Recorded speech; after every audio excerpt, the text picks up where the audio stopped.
حسن الشيخ محمود يا رجل لمدك عبد الفارع عبد القادر يو شم غلو ملح الصومالي او كاي انا ريهبل باناي انا كم باناي واس باناي سودان باناي بنبي باناي يا حل ويل لو حبشي انتو ما قبل لو فرت وديين كل يوم marka subid kasta jilbaha uu dhigay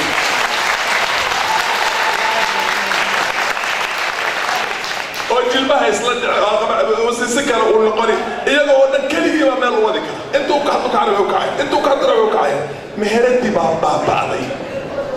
lagama xoog badan lagama tiro badan lagama xoolo badan meheradi baaday niyadi baa laga dhintay waa la isdiibay warta isdiibin ana idin sheegay galmudug أنا صومالي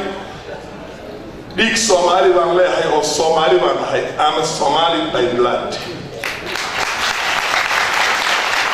but I'm a Kenyan by nationality and sovereignty and I have my patriotism for my own country marka jirkiis lahaye jiridka kama qoslo kaas aan isku dhiiga ahay oo sharaf ku noolaan raba anigana meeshaan joogin aan sharaf ku noolaan raba